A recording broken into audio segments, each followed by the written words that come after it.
এখন অবস্থান করছি বাংলাদেশের অন্যতম পর্যটন স্পট পালকির চর বিচ। পালকির চর বিচটি চট্টগ্রাম জেলার আনোয়ারা উপজেলায় অবস্থিত। এই বিচের সবচেয়ে আকর্ষণীয় স্থান হচ্ছে এই বিচটি সম্পূর্ণ বালুময়। কক্সবাজার সমুদ্র সৈকতের নেই এই বিচটি বালুময় এবং ঝাউ বনে ঘেরা। আপনাদেরকে একটু দেখানোর চেষ্টা করছি, অসাধারণ সুন্দর ঝাউ গাছের সারি। এখন সম্পূর্ণ ভরা জোয়ার হওয়ার কারণে আমরা আসলে বিচের একেবারে মানে সমুদ্রে নামতে পারছি না। একেবারে পাড়ে এই যে আমাদের অবস্থান, আপনারা দেখতে পাচ্ছেন আমরা একেবারে পাড়ে অবস্থান করছি। পাড় দোকান, মনে হচ্ছে যে আরেকটু পানি আসলেই এই পাড়ের যে দোকানগুলো আছে দোকানগুলো হয়তো বা ডুবে যাবে। এই পাশে ঝাউবন, চলুন আমরা একটু ঝাউবনের দিকে যাই। ঝাউবনের দিকে আলুময় ও কক্সবাজারের মতো সমুদ্রের ঢেউ উপভোগ করতে চাইলে চলে আসতে পারেন পালকিরচর সমুদ্র বিচে। প্রিয় দর্শক, থাকুন আমাদের সাথে, আমরা আপনাদেরকে দেখাবো পালকিরচর সমুদ্র বিচে কিভাবে আসবেন তার কয়েকটি পথ। থাকুন আমাদের সাথে, এই ভিডিওটি শেষ পর্যন্ত দেখুন। পতেঙ্গার সমুদ্র সৈকত থেকে টানেল হয়ে খুব সহজে পালকি বিচ আসা যায়, তবে এক্ষেত্রে আপনাকে অবশ্যই রিজার্ভ গাড়ি নিতে হবে।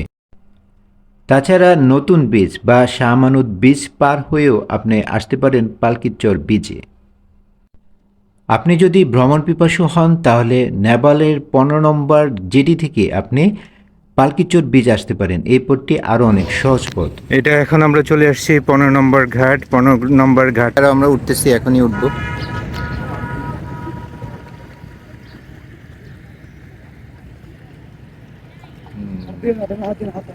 এই তো এই ট্রলারটা যাবে। হাত দিও না, আরো সাত দিও না, এটা দাঁড়াবে এখানে। একটু জায়গা দাও, পিছনে যাও, আরো পিছনে আসো, পিছনে আসো, ওকে দাঁড়াতে দাও।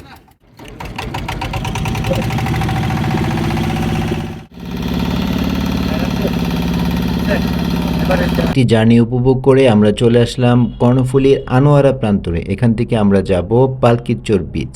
এটা জিজ্ঞেস না, এটা না, এটা এটা এটা নিও না, এটা মজা পাবে না। হ্যাঁ, অনেক মজা। এটা কি আছে এটা? এই যে আমরা একটি সিএনজি নিয়ে নিলাম। আপনি চাইলে সিএনজি কিংবা অটো রিক্সায়ও চলে আসতে পারেন। 100 থেকে 150 টাকার মতো ভাড়া নেবে পালকিচর। এটা হচ্ছে বীজের আশেপাশের দোকান। আচ্ছা ঠিক আছে, দাও। বীজে দেখতে পাচ্ছেন আমরা একেবারে পাড়ে অবস্থান করছি।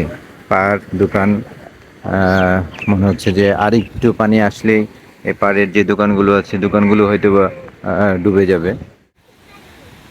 হ্যাঁ, এদিকে তো অবশ্যই বেশি পানি, একেবারে সম্পূর্ণ ভরা জোয়ার। অসাধারণ সুন্দর ঢেউ আমরা দেখতে পাচ্ছি।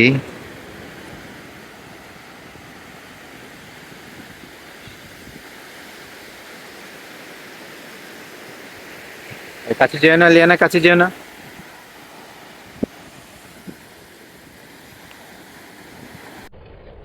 অসাধারণ সুন্দর প্রাকৃতিক পরিবেশ, সম্পূর্ণ ঝাউ গাছের বাগান। পুরো পাড় জুড়ে রয়েছে এই ধরনের অসংখ্য গাছ। গাছ এবং বালুময় সমুদ্র সৈকতে হওয়ার কারণে এই বীচটি কক্সবাজার সমুদ্র সৈকতের মতোই দেখতে প্রায়।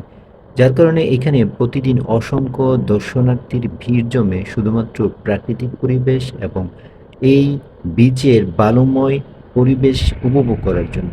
যদিও এখন প্রচণ্ড জোয়ারের কারণে আপনাদেরকে বালুময় পরিবেশটি আপনাদেরকে দেখাতে পারছি না, কিন্তু এটার বাস্তবতা হচ্ছে কক্সবাজার সমুদ্র সৈকত আর পালকিচর সমুদ্র সৈকতের মধ্যে খুব একটা বেশি পার্থক্য লক্ষ্য করা যায় না।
একটা পুকুর আছে ওই